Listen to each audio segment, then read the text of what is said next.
So what is this new thing called AI, which is short for artificial intelligence? As a senior, do we see this as a benefit to help us? Or will this lead to robots taking over the world like that old black and white movie called War of the Worlds?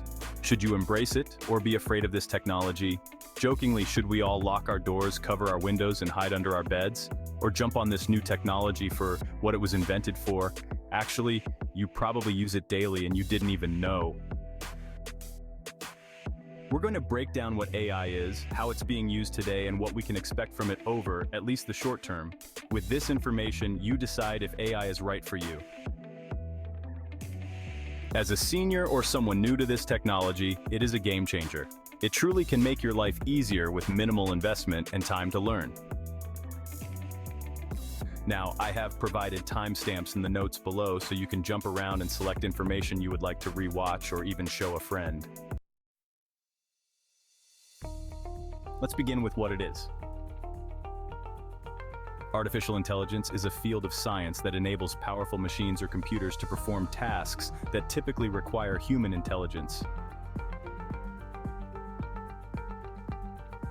It was actually first created in 1957 by Frank Rosenblatt, who developed something called perceptron. Even back in 1957 and current day, AI systems use data, algorithms, and computational power to learn, reason, and make decisions. Now, let's take a moment and break down exactly how it works. AI systems learn and improve by analyzing large amounts of data very quickly. They identify patterns and relationships that humans might miss. They use algorithms to analyze this data and make decisions and present this information to the person requesting a specific topic or question: doctors, lawyers, CEOs, down to our students in school. Students use AI to research topics, to do homework, and answer tough questions that maybe mom and dad have forgotten over the years. Now here is a high-level view of what AI can do for you. It can automate repetitive tasks, improve decision-making, and enhance the accuracy and speed of groups of data. Many people are using AI to understand images like from space.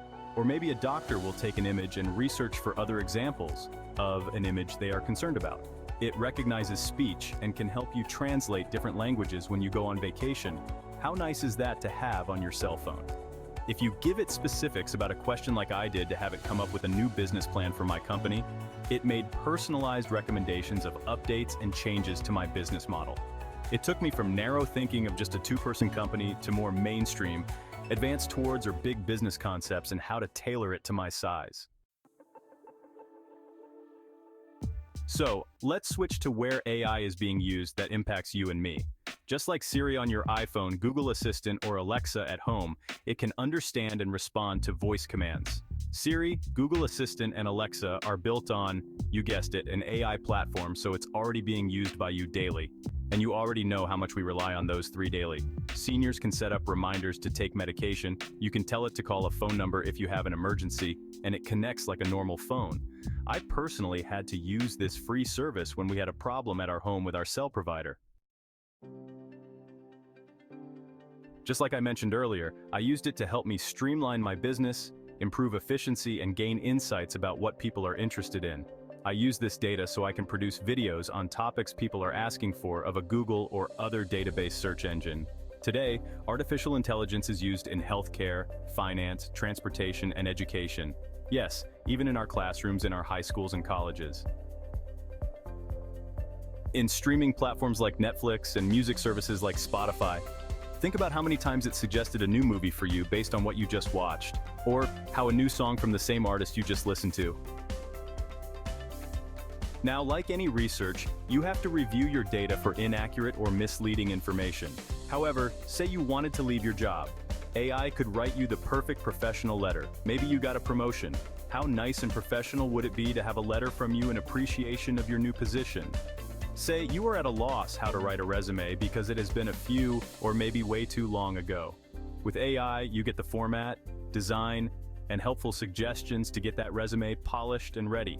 Whether at home, commuting to work, or just grabbing a coffee with a friend, people use AI resources to find stores, restaurants, coffee houses, new doctors, or just about anything you could imagine. AI is easy, understandable, and ready to help make your day just a little bit easier. And one important benefit, like in my business, I can say, all right, ChatGPT, do you remember the framework we discussed last month? I would like to add, say, a marketing plan based on that framework we created. In mere seconds, I have a new marketing plan that I may use or adjust. Remember, it is only a suggestion. If you don't like that suggestion, you tell your AI, and it'll come up with several other suggestions.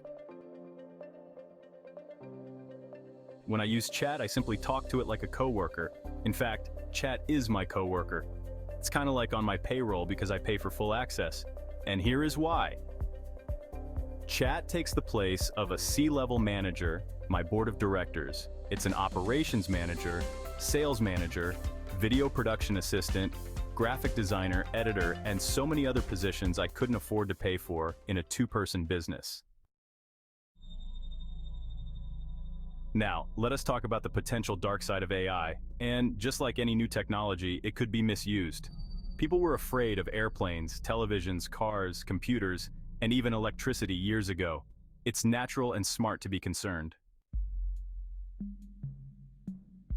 AI does present significant ethical and societal concerns.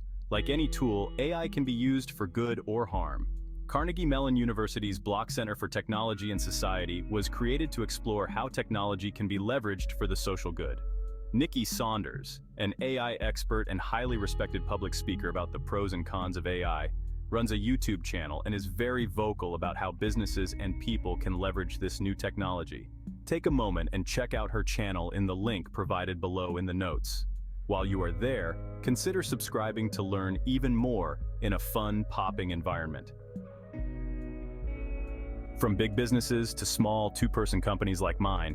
Now, the playing field is even because I can create this amazing, complete business plan using this platform. Final thoughts.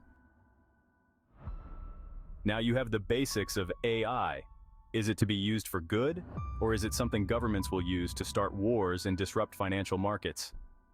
Remember, it's been around since 1957 and is responsible for so many new technologies you couldn't imagine. As I mentioned earlier, this could be said about any new technology, and it's up to us to control and put into place limits and social economic norms to ensure AI is just used for good. Over the next 10 years, AI will be part of our everyday life, just like television, computers, and even cell phones. New automation of our businesses to cut waste and hopefully lower prices is what farmers are using it for. Better crop management. Now, I hope you enjoyed this video, and I work really hard to develop and produce content that people are interested in. Let me know below in the comments what you think about AI. Also, I have a quick request. Would you please like and subscribe to help me grow my channel so I can bring more timely information to my subscriber base? Thanks for taking the time to learn about AI, and I will catch you in the next video.